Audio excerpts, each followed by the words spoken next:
What's going on, guys, and welcome back to the channel. So today we're going to be going over a topic that has been very requested, and I have been getting a lot of questions ever since this has been installed. And I'm going to be going over, is the Android head unit screen thing actually worth it? So in today's video I'm going to be going over things like pros, cons, things that I like, things that I don't like, and little things that really annoy me about the thing, because although I do absolutely love it and it is one of my favorite mods on the car, there are a couple things that I really don't like about it, and there are a couple things that I wish was changed. And hopefully, if you guys have one, hopefully you guys can tell me how to fix these things or even how to use these functions. Without further ado, let's go ahead into the interior. Let's talk about this. All right, so now that we are in the interior, the car is off. But as you guys might notice, I didn't take off the screen protector, and you guys probably noticed there's a bunch of scratches. I don't know how those scratches got there because I don't use my nails when I touch the screen, but you know, let's just go with it. For this video, we're gonna turn on the car and you guys will see how it looks like when I power it up.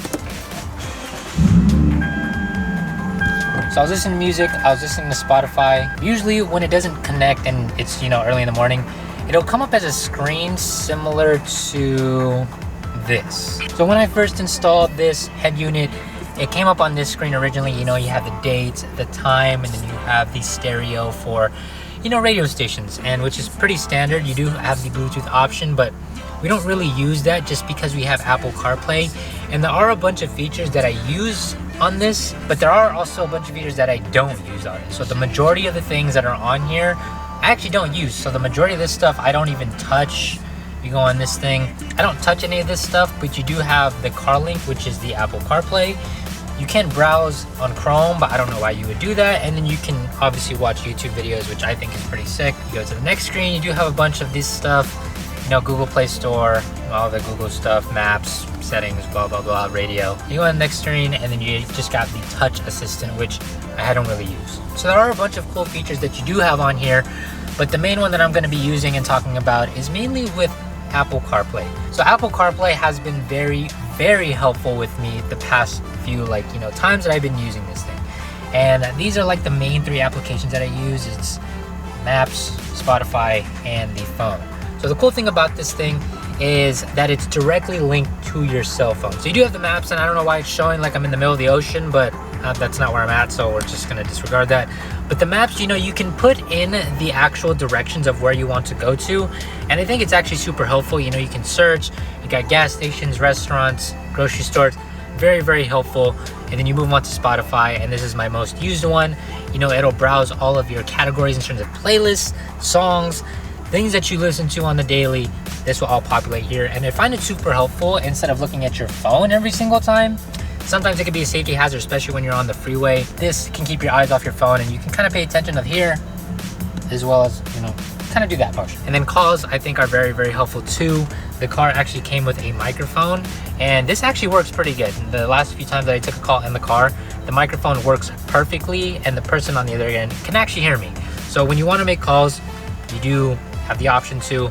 And another thing that I like is when you get text messages, like let's say you listen to Spotify and you got some lucky day playing, the text message will actually show up in the bottom here on who sent it to you, iMessage, text message, stuff like that, even phone calls. So you do have other options like that, and I find Apple CarPlay to be actually very helpful in my case. So outside of these standard maps, music, you do have other options. So you do have the podcast, you do have Apple Music if you do use Apple Music, calendar. I don't know why Dunkin' Donuts is on there, because I don't know why you would even want to use Dunkin' Donuts on here.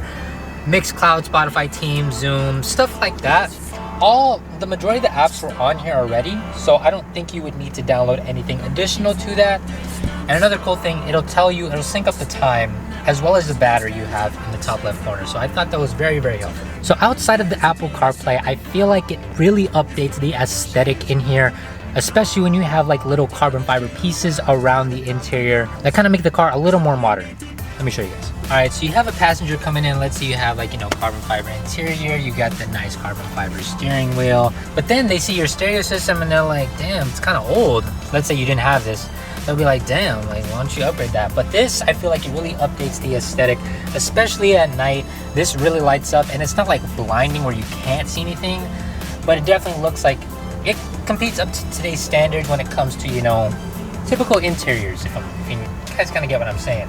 So I do find it actually very aesthetically pleasing in here, especially, you know, everything looks kind of modern from the cockpit of my seat. You do have steering wheel, new screen, and everything kind of just flows together. Before, the stereo was just kind of like an eyesore, and it was like kind of old. So you need to upgrade something, and I feel like this is definitely a big upgrade from the stock stereo. And lastly, one of the last pros that I found is it actually comes with like 3 charging cable ports.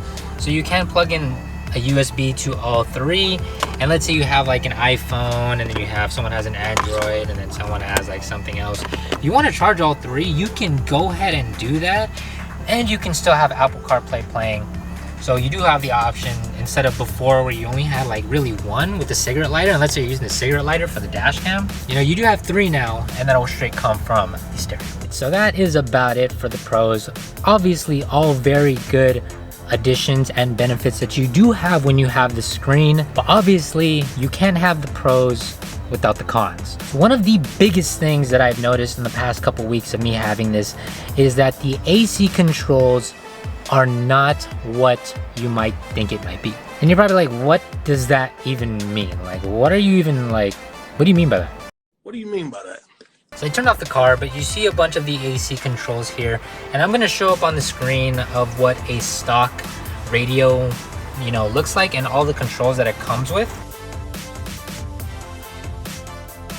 So if you want, you can pause that and just, you know, look at that first. But if you see here, you are very limited in terms of like the AC controls that you have. You obviously have the AC, you have the fan if you want it blasting or if you want to lower it, hazards, circulation, dual, auto, blah, blah, blah. But the past few weeks, it's been raining, it's been cold, and I parked my car outside, and there is no defrost for the rear window, and the defrost for the rear window also controls the defrost for the side mirrors. So I was like, all right, let me see if I can play around with it. And there was absolutely nothing that I could do in terms of having my back window defrosted, which was really annoying. So it's not a very big deal, especially for me, because I don't really park my car outside. I don't really have the need to really use my defrost of the rear window as well as the side mirrors all the time. But if you're someone who like really parks their car outside religiously and you have no choice but to park it outside instead of in the garage, this is something that you might want to reconsider, because I don't know if there's an application, and you guys might know better than I do.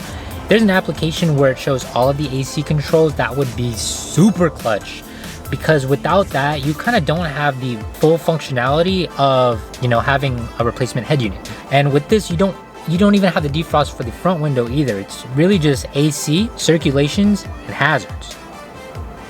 Everything else is kind of like thrown to the side. Like, you don't really have anything, so you're kind of screwed on that front. So if you guys know an application that I can find, you know, the defrost for the rear window as well as the front window, let me know, because this head unit does not have those options. And since we're on the topic of AC, the AC controls are not the best. So what do I mean by that is that, let's say the car is on and it's daytime like this, you know, you don't have the headlights on, so these buttons don't turn on. With the stock head unit, you know, you do have a little like indicator light that shows that the AC is on, or even that your air is on.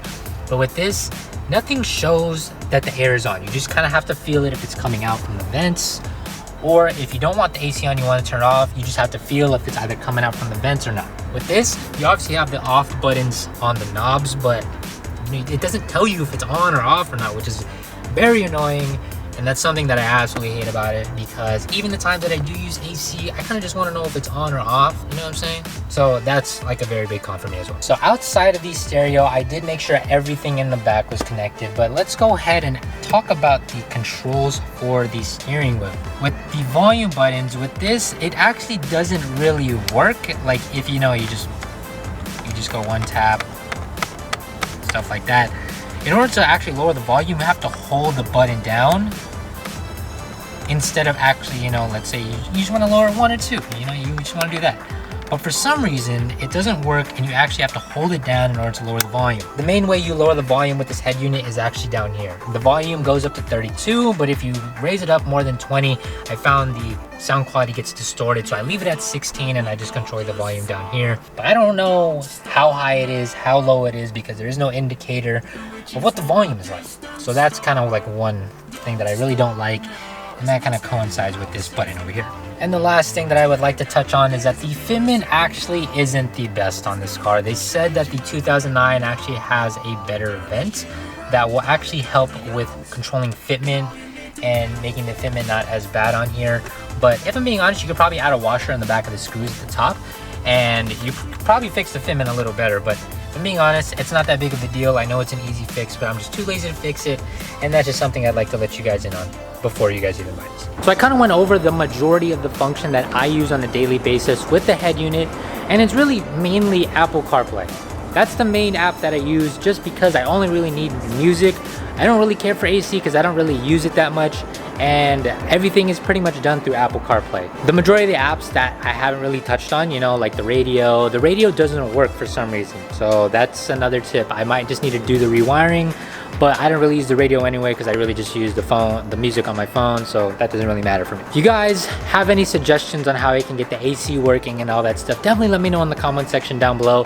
And if you guys found this video helpful, definitely give this video a big thumbs up. I'm really just trying to help you guys out because this was something that I was like, yeah, should I get it? Is it good? Is it not good? And hopefully this video kind of helped you guys figure out if it's something that you want to buy or if you want to stick with the stock head unit. But I really do appreciate you guys tuning into this video and supporting the channel. Like I said, I'm trying to be more consistent with the videos as of lately, and this is just one step. But until the next video, I'll see you guys in the next one. Peace.